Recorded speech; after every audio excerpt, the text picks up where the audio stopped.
The first thing she ever said to me was, "Nobody wants to wake up looking at that ugly old ranch fence. You need to tear it down before we make you." Now, I don't know about you, but I've learned there's a certain kind of person who mistakes confidence for authority and somehow thinks carrying a clipboard gives them ownership over things that were standing long before they were born. She picked the wrong man that morning. My name is Wyatt Mercer, and my family has owned 43 acres outside a little town called Red Hollow, Oklahoma, since 1973. That fence she called junk. My grandfather welded every post with his own hands. My late wife left her fingerprints on it the last spring she was alive. So when someone tells me to erase a piece of my family because it doesn't match their neighborhood color palette, well, that's not something I let slide. People always ask me why I didn't just ignore the woman. Believe me, I tried. For a while, I honestly thought she'd get bored and move on to bothering someone else. Turns out people addicted to power don't get bored. They escalate. Looking back now, the fence was never really the issue. The fence was just the excuse. The money, that was the real story. But I didn't know that yet. Back then, all I knew was that my peaceful little ranch suddenly had a new neighbor called Maple Ridge Estates, and with it came an HOA president named Denise Holloway. Denise had this polished smile that somehow never reached her eyes. You know the type. Every sentence sounded friendly until you realized it was actually an order. She drove a black Cadillac SUV that was cleaner than most operating rooms, wore expensive sunglasses even on cloudy mornings, and walked around with a leather binder tucked under her arm like she was carrying the Constitution. I'd see her measuring people's flower beds with a tape measure while they were still outside watering them. One time she actually told an 80-year-old widower his American flag wasn't hanging at the correct angle. I should have taken that as my warning. Instead, I figured she was just one of those neighborhood busybodies who needed a hobby. My wife, Emily, would have laughed herself to tears if she'd met Denise. Emily believed every problem could be solved with coffee and patience. She used to say, "Most people aren't mean, Wyatt. They're just scared of things they can't control." Maybe she was right. Pancreatic cancer took Emily 4 years before all this happened, and if you've ever watched someone you love disappear a little more every day while pretending they're fine so you won't worry, then you understand why little arguments stop mattering after a while. Before she passed, she spent an entire afternoon sitting beside that old cedar fence with a tiny paintbrush, carefully tracing the Mercer cattle brand that my grandfather had burned into the corner post decades earlier. She smiled at me and said, "Now it'll still be here when we're old." Funny thing about promises. Sometimes only one person gets the chance to keep them. After Emily was gone, it was just me and our daughter, Ava. She was 17 then, smart enough to argue circles around me, and stubborn enough to get it honestly. She could rebuild a tractor carburetor, bottle feed a calf, and somehow still complain about algebra homework before breakfast. The ranch kept both of us busy enough that grief settled into the background instead of disappearing. Every morning started the same way. Coffee before sunrise, boots on gravel, cattle waiting at the feed trough, coyotes somewhere off in the distance reminding you the world still belonged to nature more than people. It wasn't glamorous, but it was ours. Then Maple Ridge Estates showed up almost overnight. Bulldozers replaced hayfields. Streetlights replaced stars. Within 2 years, nearly 300 identical houses stretched across what used to be open pasture. Every mailbox looked the same. Every lawn looked like it had been trimmed with nail scissors. Every house wore one of 3 approved paint colors that all somehow managed to look equally expensive and equally lifeless. At first, I didn't mind. Folks have every right to live wherever they want. The problem wasn't the subdivision. The problem was that Denise somehow convinced herself my ranch had become part of her kingdom just because her property line happened to end near mine. The first letter arrived exactly 18 days after the neighborhood officially opened. It was tucked neatly inside my mailbox inside an envelope with the Maple Ridge Estates logo embossed across the front. Community Appearance Notice. 11 violations. 11. According to Denise, my cattle created excessive agricultural odor. My red barn clashed with community aesthetics. My equipment shed looked outdated. My gravel driveway generated unnecessary dust. And my fence. My grandfather's fence negatively affected neighborhood property values. I actually laughed out loud standing there beside the mailbox. Ava walked over, read the letter, looked at me, then asked, "Dad, do they know we're not in their neighborhood?" "Apparently not," I said. 2 days later, Denise showed up herself. She walked through my open gate without asking, looked around like she was inspecting a hotel she'd already paid for, then smiled. "Mr. Mercer, we're all part of the same community now." "No, ma'am," I answered, keeping my voice calm. "We are neighbors, that's different." Her smile tightened just enough for me to notice. "Neighborhood standards help everyone." "Your standards," I replied, "stop at your property line." She looked toward the fence. "That old thing really has to go." I looked at the same fence she'd pointed at. The afternoon sun hit the cedar posts exactly the way it always had. I could almost picture my grandfather welding those steel braces while humming old country songs under his breath. "No," I said simply, "it doesn't." She stared at me for another second before closing her binder with a sharp snap. "We'll see." Those 2 words stayed with me longer than they should have. A week later, the trouble started, not with Denise, but with her neighbors. One beach towel appeared hanging across my fence after a Saturday pool party. I walked over, smiled politely, knocked on the homeowner's door, and asked if he'd mind taking it down. He scratched the back of his neck and said, "Denise told us the fence was basically shared space." I remember blinking because I honestly thought he'd misunderstood. "Shared?" I asked. "It's 40 feet inside my property," he shrugged. "That's just what she said." By the end of that month, one towel had turned into laundry. Bath towels, swimsuits, bed sheets, kids climbing over the rails. Wet blankets sagging between steel cables until they stretched under the weight. Every time I cleaned the fence, more clothes appeared a day later. Ava finally walked outside one afternoon holding somebody's boxer shorts on the end of a shovel like they were radioactive and looked at me with the straightest face she'd ever made. "Dad, if civilization looks like this, maybe the coyotes had the better idea." I couldn't help laughing.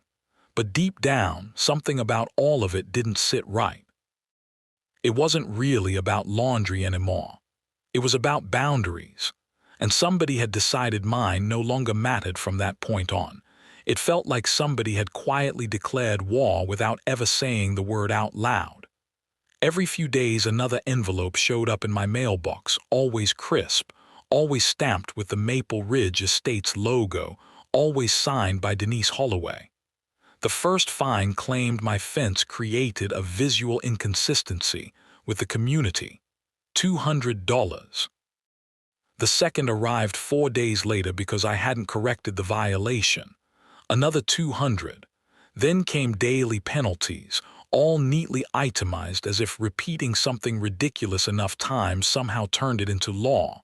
I spread every notice across my kitchen table one evening while Ava finished homework nearby. She looked over the stack and said, "Dad, they know you don't even belong to their HOA, right?" I smiled without looking up. "Oh, they know. They just think nobody's willing to challenge them." I'd spent 24 years working as a transmission lineman before retiring. My job wasn't just climbing poles and repairing power lines. It taught me something more valuable than electricity. Every system, no matter how complicated, follows rules. If something doesn't make sense, you don't panic. You trace it back until you find where it broke. Denise was counting on emotion. I preferred paperwork. That night I downloaded every public document connected to Maple Ridge Estates. Covenants, restrictions, county plats, property records. By midnight I already had my answer. The HOA authority stopped almost 15 feet before my fence even began. Legally, Denise had exactly as much authority over my ranch as she did over the governor's mansion. I mailed her a certified letter quoting every applicable state statute, highlighted the survey records, attached county maps, and politely explained that her fines had no legal standing whatsoever.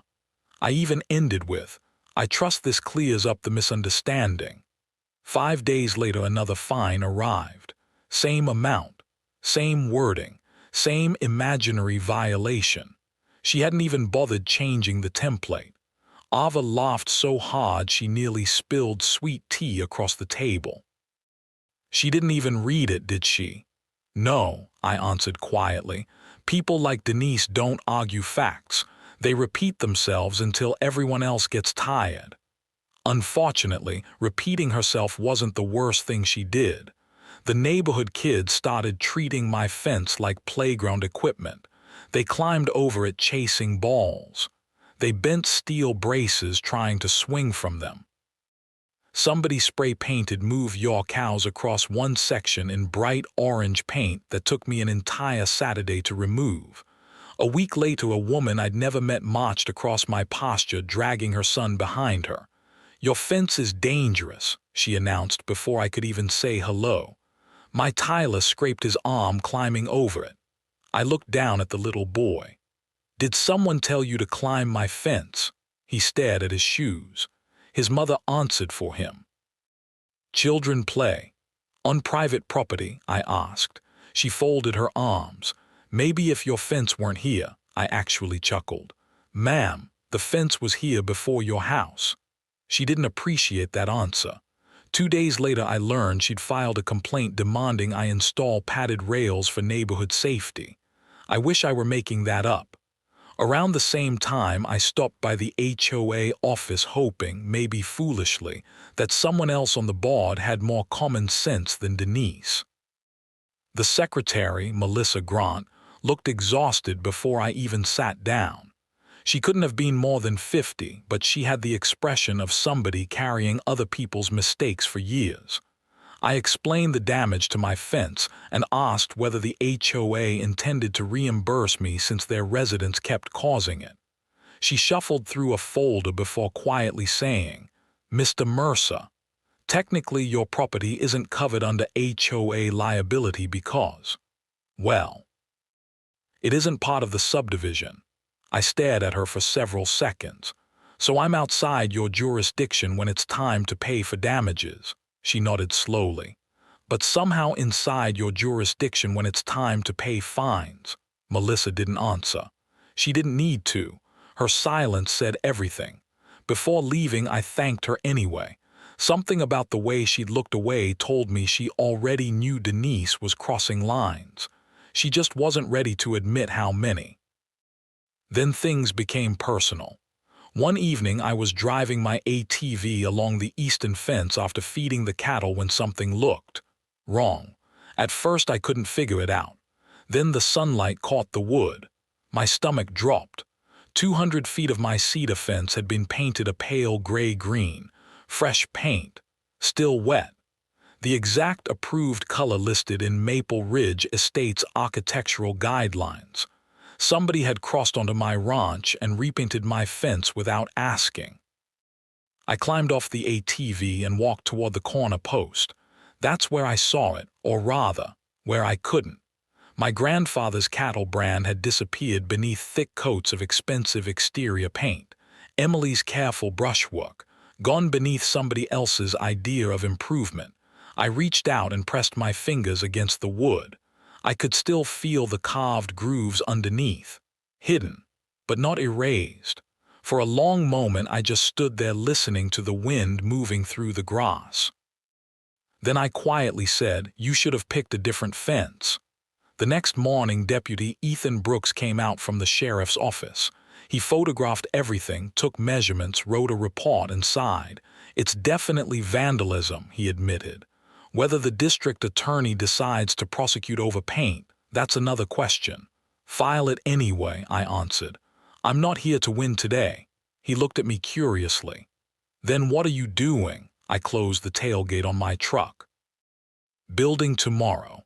From then on, every conversation got recorded, every letter got scanned, every voicemail got saved, every photograph received a timestamp and backup copy. I bought a fireproof safe and filled it one folder at a time. Ava noticed one evening while I labeled documents. "Dad, this is becoming a lot." "Not yet," I replied.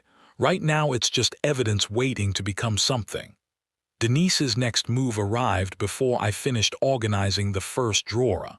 A certified letter. 30 days to voluntarily remove my fence, or the HOA would authorize contractors to dismantle it for community safety.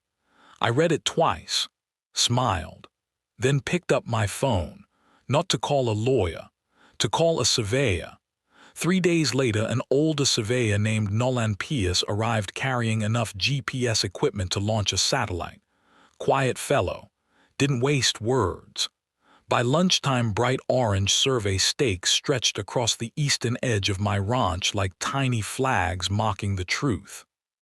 Nolan studied his equipment for several minutes before finally looking up. "Mr. Mercer, your fence isn't close to the property line." "How close?" I asked. "Closest point," he checked his tablet. "About 14.5 feet inside your land." I nodded, exactly what I'd expected. Then Nolan frowned. "Actually, there's something else." We walked another 100 yards. He pointed toward 3 backyards inside Maple Ridge Estates. One family had poured a concrete patio. Another built a large wooden deck. The third installed a hot tub surrounded by decorative stonework. Every single structure crossed beyond the legal property line, onto my ranch, not by inches, by several feet. I looked over at Nolan. "You sure?" He smiled politely. "Surveyors don't stay employed by guessing." Suddenly, Denise's obsession with pretending the property line didn't exist made perfect sense. If she admitted where my land actually ended, she'd have to explain why 3 of her biggest supporters had built permanent structures on somebody else's property. I thanked Nolan, paid him, and spent that evening studying the completed survey while Ava leaned over my shoulder. She looked from the map to me before quietly asking, "What are you thinking?" I folded the papers carefully. "I'm thinking people usually tell lies because the truth costs them something." "And Denise?" Ava asked. I looked back toward the subdivision where porch lights flickered one by one across identical houses. "I think the truth is about to become very expensive for her once you know where to look. Lies start stacking themselves into neat little piles. The survey was the first pile. The paint on my fence was the second, but the third one, that one changed everything." About a week after Nolan finished the survey, my phone rang just after breakfast. It was Melissa from the HOA office. She sounded nervous enough that I almost didn't recognize her. "Mr. Mercer, could we meet somewhere that's not the office?" she asked. "We met at an old diner just outside town where the coffee tasted like burnt memories and nobody cared who overheard your conversation." Melissa slid a thick manila envelope across the table without saying a word. I opened it and immediately saw budget reports, payment ledgers, contractor invoices, and annual financial statements. "I wasn't supposed to copy those," she whispered, "but something's been bothering me for years." I spent the next 20 minutes flipping through page after page while my coffee went cold. There it was, every single year, a line item labeled Perimeter Maintenance Assessment, $190 per household, nearly 300 homes, 7 straight years. My pencil started moving across a napkin almost on its own. By the time I finished the math, I leaned back in the booth and stared at Melissa. "That's almost $400,000. She nodded once. "Now look at who got paid. Every maintenance payment, every single one, had gone to Holloway Property Services LLC. Owner, Daniel Holloway, Denise's husband. I looked back down at the invoices, lawn maintenance, fence inspections, boundary improvements, repair services. There was just one problem. Maple Ridge Estates didn't actually own a perimeter fence. Mine was the only one surrounding that side of the neighborhood. Denise hadn't been trying to control my fence because she hated the way it looked. She needed everyone to believe it belonged to the HOA, because otherwise somebody might ask where $400,000 had gone. Suddenly, every argument, every fake fine, every demand to repaint or remove my fence, every one of them made perfect sense. If my fence became community property, then the budget looked legitimate. If I pushed back, I became the problem instead of the paperwork. I finally looked up at Melissa. "Does anyone else know?" She shook her head. "Not with proof." I carefully slid every document back into the envelope. Now they will. The next few weeks felt strangely peaceful. Funny how calm you become once you stop reacting and start preparing. I hired an attorney, but honestly, I barely needed him. Facts make excellent lawyers when they're organized. I also made one change out on the ranch. I installed a professionally built agricultural electric fence along the top wire, completely legal, fully inspected, proper warning signs every 50 feet, bright yellow, impossible to miss. I'd spent most of my career working around electricity. I respected it too much to ever use it carelessly. The fence wasn't dangerous. It was simply persuasive. The first lesson came on a Saturday morning. I heard somebody yell loud enough to scatter birds out of the oak trees. I walked toward the property line and found one of the homeowners standing there shaking his hand while a wet beach towel dangled from the hot wire. He glared at me. "Your fence shocked me." I pointed toward the warning sign less than 6 feet away. "It warned you first." He opened his mouth, looked at the sign, then quietly picked up his towel with a rake and walked home without another word. Denise, however, completely lost control. She blasted emails accusing me of endangering children. She filed complaints with county officials. She even hired an attorney who lasted exactly 8 days before withdrawing from the case. According to someone inside the HOA, his exact words were, "Mrs. Holloway, your fence problem isn't civil, it's criminal." That should have been enough warning. It wasn't. One night around midnight, I woke up to the sound of heavy equipment somewhere near the eastern pasture. Ranch life teaches you to recognize noises that don't belong. I grabbed a flashlight, drove my side-by-side toward the fence, and found fresh tire tracks cutting across my property. Whoever had been there was gone. They dug a trench directly through the grounding rods for my electric fence, destroying the entire system. Fortunately, I believe cameras are cheaper than lawyers. The trail camera footage showed everything.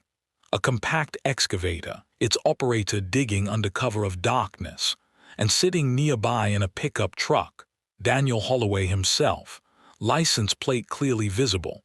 The sheriff didn't need much convincing after that. Criminal trespassing, criminal property damage, search warrants followed. Things unraveled faster than even I expected. A contractor agreed to cooperate almost immediately. Turns out prison has a way of encouraging honesty. He admitted Denise personally ordered workers to repaint my fence months earlier. He admitted Daniel directed the midnight excavation. He admitted invoices had routinely been inflated to match whatever amount the HOA collected each year. Meanwhile, my attorney filed a civil action while county investigators started digging through financial records. They found duplicate payments, fake contractor invoices, vacation expenses disguised as landscaping emergencies, credit card purchases that somehow became community maintenance. Denise had spent years believing nobody would ever bother connecting the dots. She underestimated one stubborn rancher with too much time and a filing cabinet. The annual HOA meeting arrived that October. Nearly every homeowner showed up. So did local reporters. Denise stood at the front smiling like nothing had happened. She spent 20 minutes talking about neighborhood safety, rising maintenance costs, and irresponsible landowners who refused to cooperate with the community. Then the floor opened for public comments. I walked to the front carrying a small cardboard box. No dramatic speech, no shouting. I simply plugged my laptop into the projector she'd been using. First slide, county survey, my property highlighted in red, their subdivision in blue, 14.5 feet between them. Second slide. Financial statements, 7 years of assessments. Third slide. Payments made directly to her husband's company. Fourth slide. Photographs of my fence before and after it had been painted without permission. Fifth slide. Trail camera images showing Daniel's truck beside the destroyed grounding system.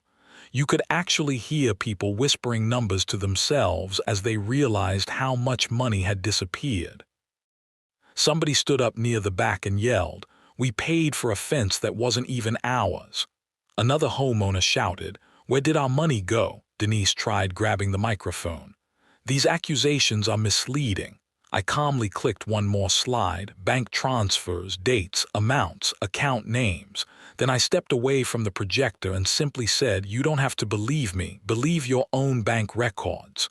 The room exploded, not violently, just honestly. Angry questions came from every direction. Board members who'd spent years nodding beside Denise suddenly couldn't move far enough away from her.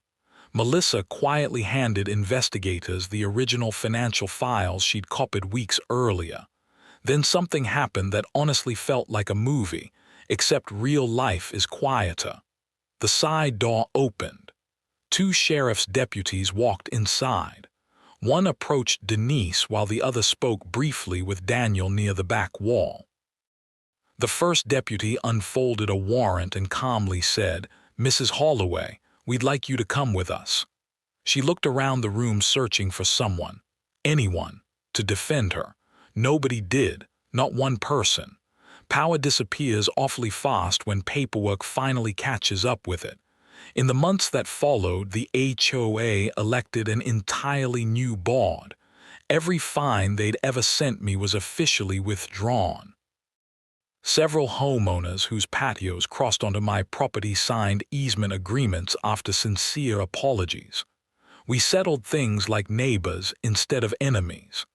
The civil case ended with a confidential settlement that allowed me to establish the Emily Mercer Agricultural Scholarship in my wife's name. Every spring now, a few local kids chasing careers in farming or ranch management get a little help paying for school. I think Emily would have liked that a lot more than watching me spend the money on myself. As for the fence, it's still standing. The cedar has weathered a little more. The electric wire still clicks softly once every second. The Mercer brand is visible again after careful restoration. And every Saturday morning, people from Maple Ridge Estates stop by our ranch stand to buy beef, fresh eggs, and homemade honey. Some of them are the very same folks who once hung wet towels across that old fence. Funny how respect grows once the truth finally has room to breathe. So here's what I want to ask you. Was Denise simply protecting her neighborhood the wrong way? Or did power reveal who she really was all along? Let me know what you think down in the comments because I read every single one. And if you've ever dealt with an HOA, a difficult neighbor, or someone who thought they could rewrite the rules because nobody would challenge them, I'd love to hear your story. Don't forget to like the video, subscribe, and I'll see you in the next one. Trust me, the next story proves that sometimes the smallest property dispute uncovers the biggest secret of all.